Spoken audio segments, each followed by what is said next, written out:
Este programa está enfocado en investigar la mente y el corazón humanos. Creemos que realmente es necesario aprender para mejorar nuestra calidad de vida.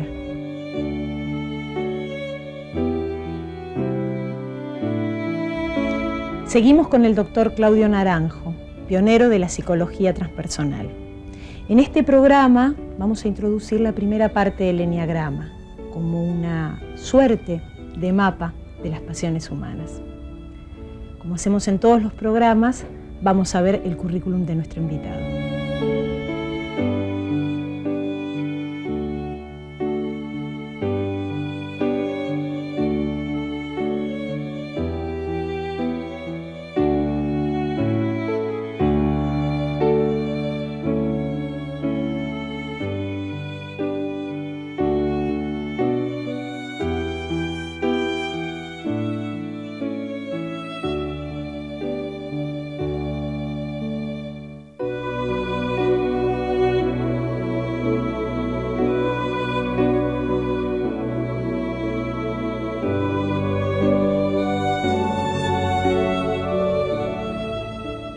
¿Hay relación entre los problemas del amor y el carácter?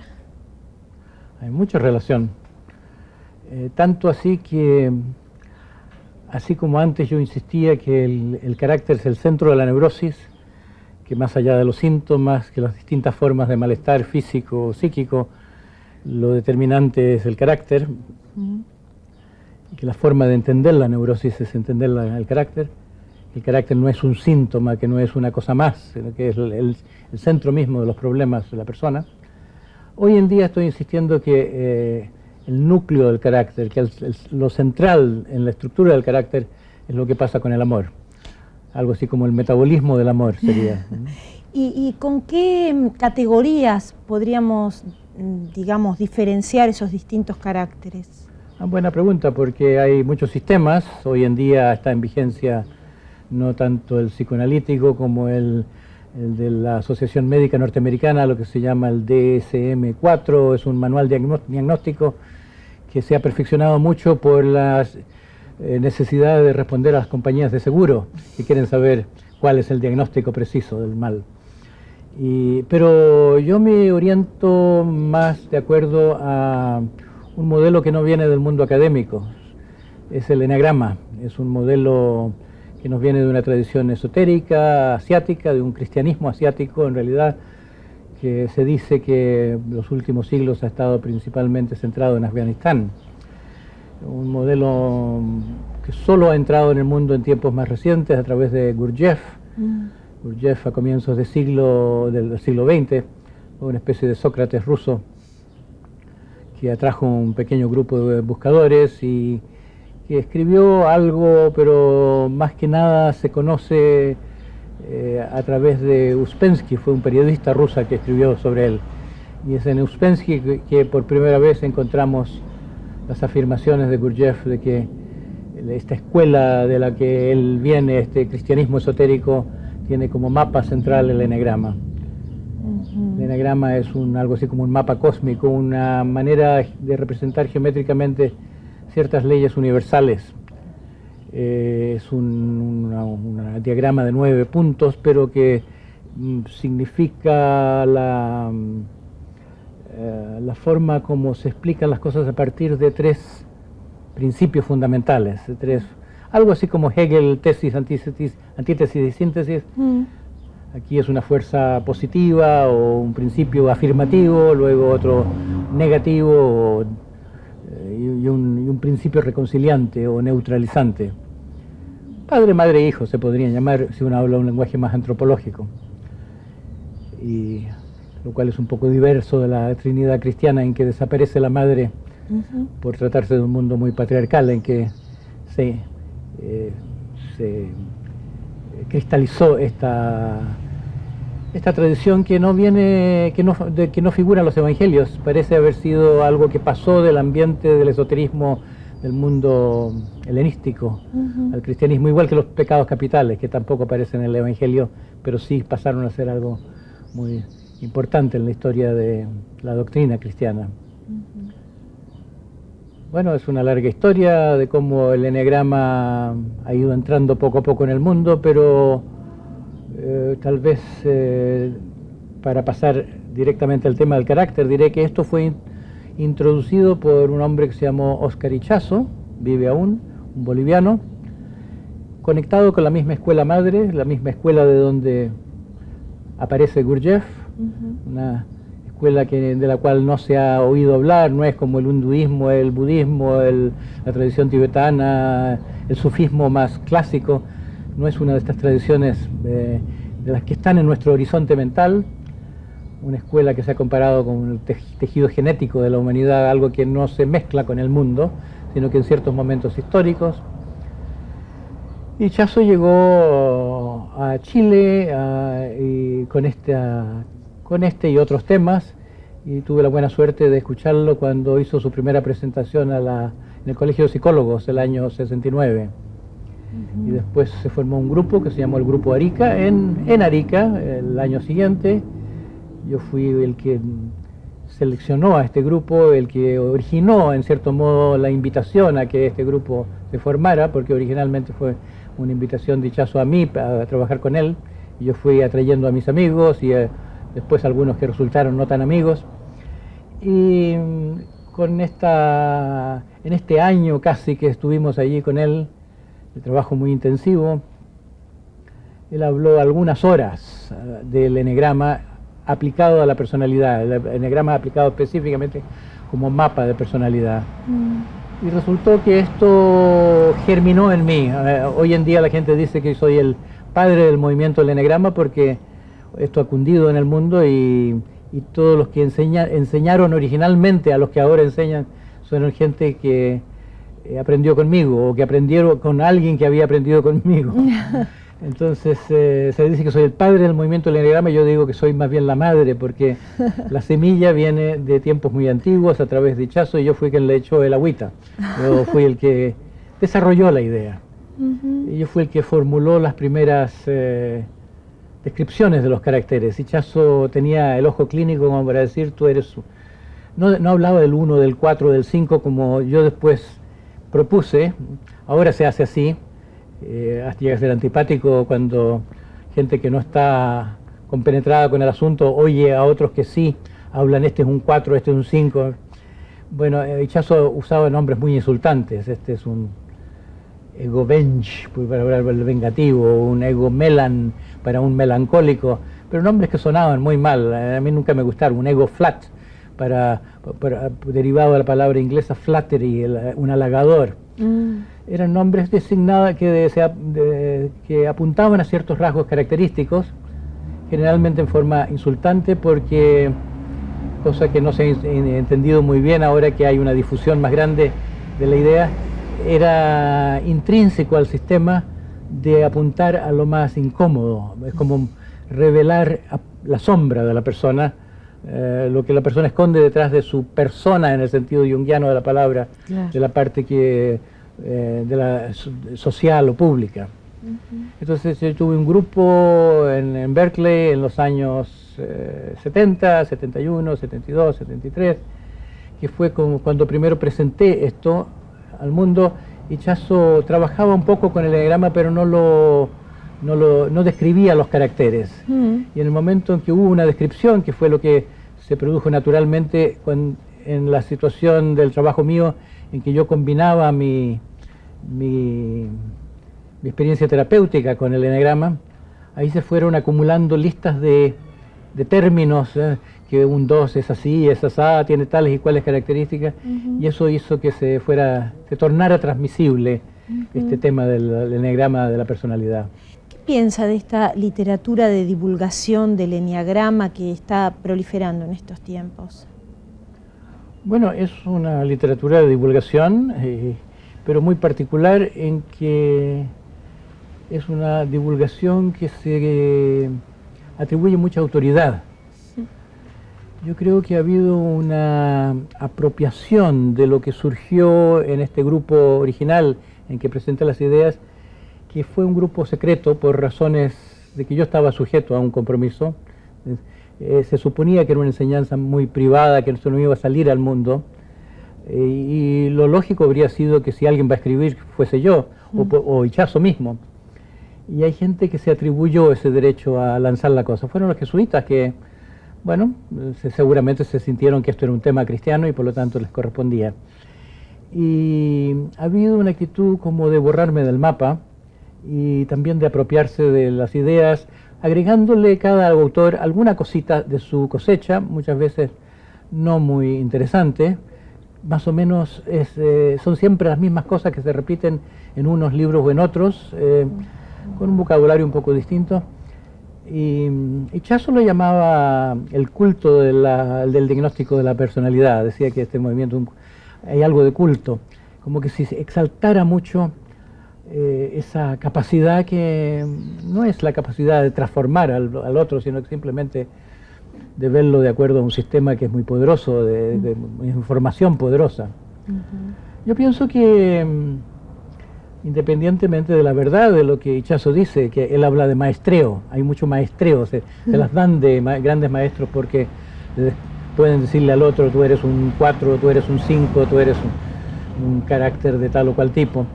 Aparte de eso, tal vez sirva esa difusión porque hay un poder en la información, no para todos, pero para las personas que saben utilizarlo en sí mismo. Les significa mucho darse cuenta que el asunto fundamental en su vida es la envidia, o que el asunto fundamental en su vida es el miedo.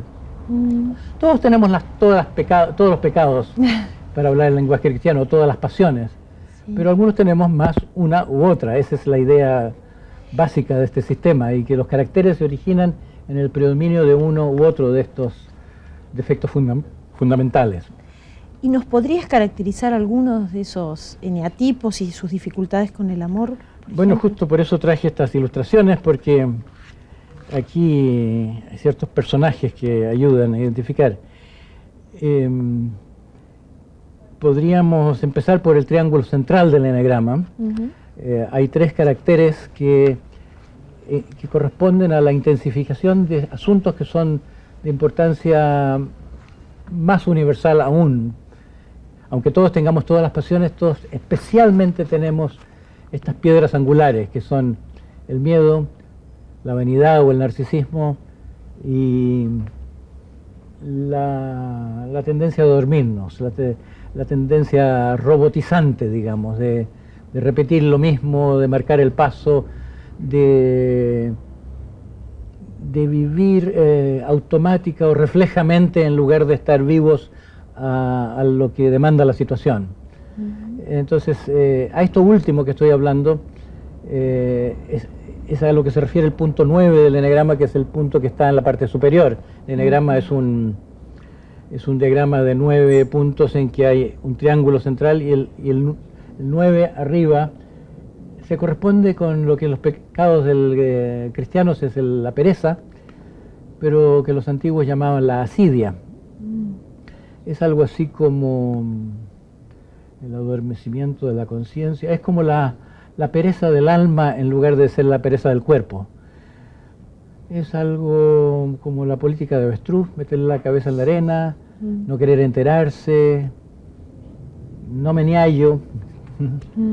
Y muy famoso entre los personajes literarios es Sancho Panza, que a pesar de su vivacidad, de lo muy simpático que pueda hacerse, es uno que es un seguidor, uno que no inicia nada de sí. Y aquí tengo la imagen de un personaje de la comedia del arte que es el equivalente a Sancho Panza. Es Yanduya, es un goloso, o sea, tiene la misma alusión a la panza. Está brindando, es un personaje muy jovial. Esto es un carácter jovial, un carácter amable, un carácter de persona que le da mucha atención al otro. Pero volviendo a nuestro tema del amor, es una persona que falla a ese mandamiento cristiano de amar al prójimo como a sí mismo, pero en el sentido opuesto a la mayor parte de la gente. La mayor parte de la gente es egoísta. Este es demasiado altruista, o no es suficientemente egoísta. Es una persona que se ha aprendido a no escucharse a sí mismo, que ha aprendido a adaptarse demasiado, que ha aprendido a buscar el amor del otro, siendo demasiado acomodaticio, una persona que comienza la vida sintiéndose que, bueno, a veces es una familia muy numerosa, que no alcanza el amor de los padres para todos, entonces se acomoda, se resigna y es como si dijera, voy a colaborar con mis padres en lugar de reclamar. Es decir, a ver cómo yo puedo ayudar, a ver cómo puedo yo no molestar, haciéndome demasiado presente. Uno que aprende a ponerle buena cara a la frustración. A veces tenemos imágenes de personas, de curas de campo, así, muy rosagones y gorditos, ¿no? Sí. Esas personas naturalmente amables son personas a quienes algo les faltó, pero que aprendieron a no quedarse pegados en la frustración, sino que todo lo contrario. Entonces no tienen suficiente contacto con sus deseos, han perdido contacto con su instintividad, con el niño interior, se hicieron grandes, se hicieron mayores demasiado prematuramente, el hombre que no tuvo infancia, se dice a veces. Sí. Aquí tengo una imagen que es una idea de Quino, pero que aquí un artista chileno ha imitado.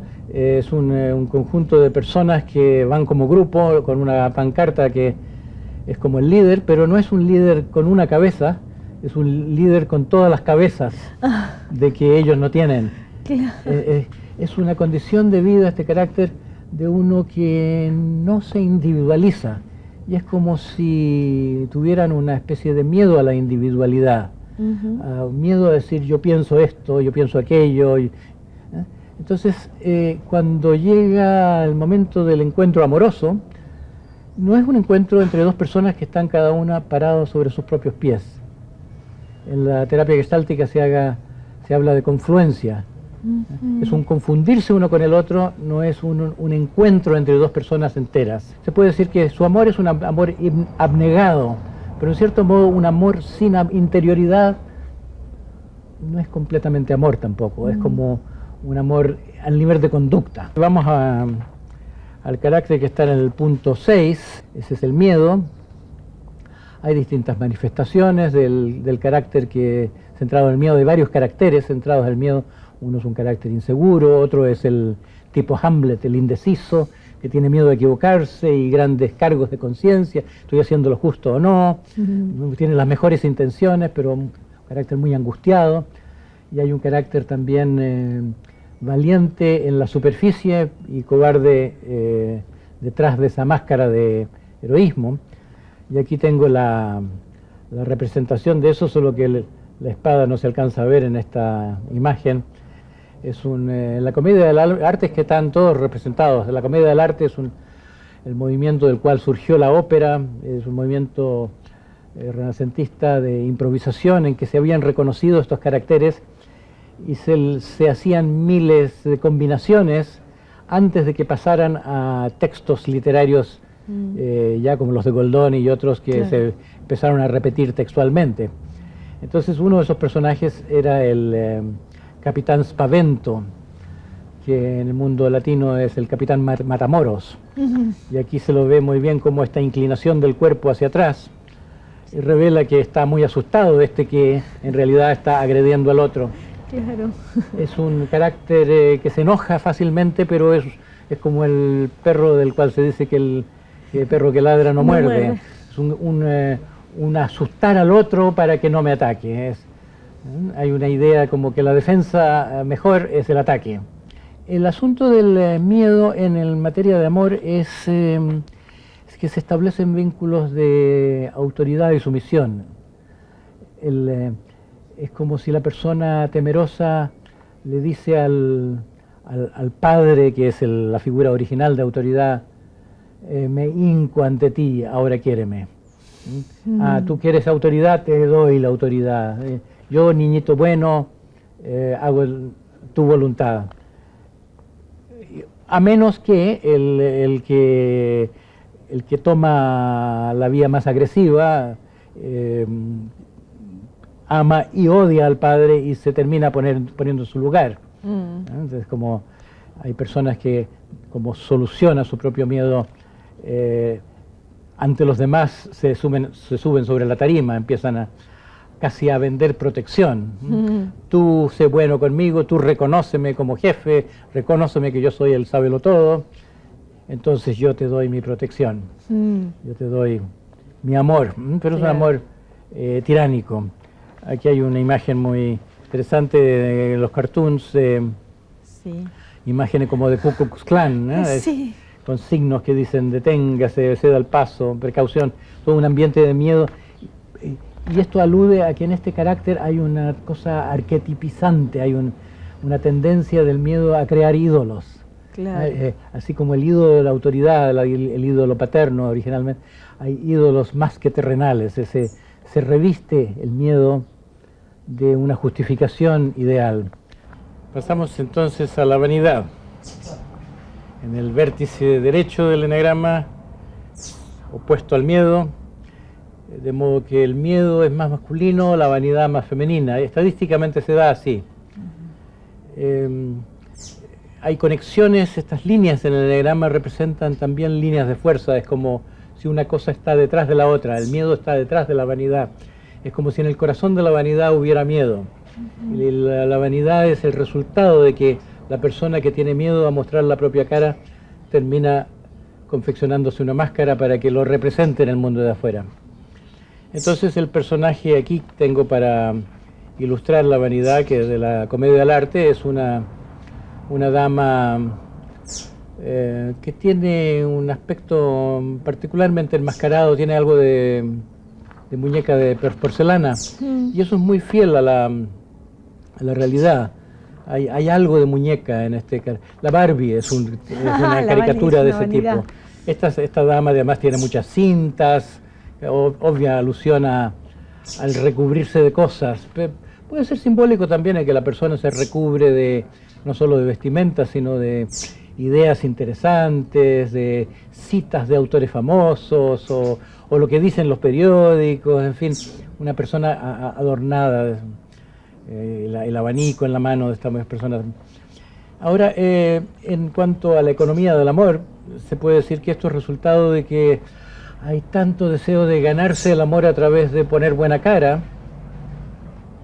que se sobredesarrolla el cuidado de la imagen, como que nunca fuera suficiente. Es una imagen demasiado cuidada. Lleva a que la persona también termina siendo demasiado controlada. Por ejemplo, una persona que tiene este carácter habla muy bien, pero todo lo que dice está como para la prensa ya. Y se termina siendo una forma un poco aburrida, un poco muerta, como voz del locutor. Claro. En el amor, entonces, hay una pasión de agradar. El resultado no siempre es que se agrada tanto, es como si una pasión de agradar que se apoya tanto en este aparato de la máscara, no tiene el misterio de un amor verdadero, no tiene, como que no sale de las tripas y se siente que no sale de la tripa, entonces no encuentra tanta correspondencia en el mundo. Sí. Aquí hay una representación de eso en este cartoon. Aquí hay un hombre que quiere mostrar músculos, le muestra a su compañera sus músculos, pero ella está mirando a un músculo de más abajo que no la complace, está demasiado flácida la parte en que ella está interesada, y es como simbólico esto de la situación, que de tanto mostrar algo que es la parte que vende la persona, su propia esencia está desvitalizada. Entonces, resumiendo, es un amor narcisista, un amor en que la persona da mucho, y puede manifestarse eso en que la persona se hace un producto de sí misma, quiere mostrar su producto para hacer gustar, hasta termina olvidándose de lo que quiere es amor, porque parecería que lo que quiere es simplemente su propia eficiencia, porque sí. Aunque lo he presentado como un carácter femenino, esta idolatría por la eficiencia ha impregnado nuestra cultura, es como está el corazón de toda la era tecnológica. Hay en esto un elemento psicológico muy fuerte, la eficiencia y lo rápido y lo expedito, y termina creando una deshumanización, promoviendo un descuido de lo propiamente humano, esta preocupación por lo visible, por lo tangible. Yo, Claudio, te agradezco muchísimo y bueno, nos quedaron varios eneatipos afuera. Te invito a otro programa, ¿no es cierto? Bueno, en una sentada más yo creo que los terminamos todos. Bueno, muchas gracias. A ti.